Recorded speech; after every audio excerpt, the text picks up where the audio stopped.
ரொம்ப எளிமையாக ஒரு விஷயம் சொல்லித்தரேன் உங்களுக்கு. சமாதி சாதிக்கிறதுக்கு எந்த பொருளை எங்கேருந்து எடுத்தாலும் திருப்பி அங்கேயே வைக்க பாருங்க. மேக்ஸிமம் ஆர்டரைஸ்ட். நீங்கள் புக்கெல்லாம் அடுக்கி வைங்க. புக் எடுத்து படிங்க. திரும்ப அந்த புக்கை அங்கே எடுத்து வைக்கணும். நாளைக்கு எடுத்து வைக்கலாம்னு நீங்கள் வச்சுட்டு போனோன்னா நீ அவ்வளோதான் மாட்டினேன். சமாதி சாதிக்க முடியாது. முடிஞ்சா என்ன சொல்கிறேன், ரொம்ப சிம்பிள். அப்புறமா எடுத்து வைக்கலாம், நாளைக்கு எடுத்து வைக்கலாம், 4 நாள் அங்கேயே கிடைக்கும். வேறு வேலை வந்து ரொம்ப சீரியஸான இல்லை நம்ம.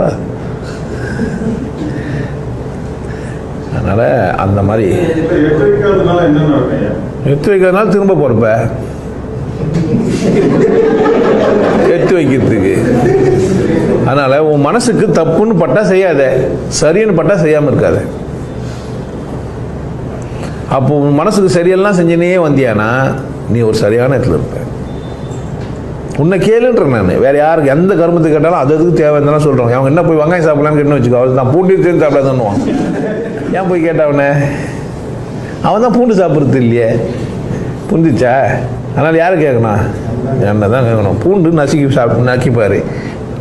பூண்டு போட்டால் குழம்பு எப்படி இதுன்னு பாரு, வெங்காயம் போட்டால் குழம்பு எப்படி இதுன்னு பாரு. நல்லா இதா இல்லையா? சாப்பிட்டு தொலை. நல்லா இல்லைன்னா சாப்பிடாத. யார் விருப்பம்? அதுதான். எவன் கேட்டேன்னா சொல்லுவான்.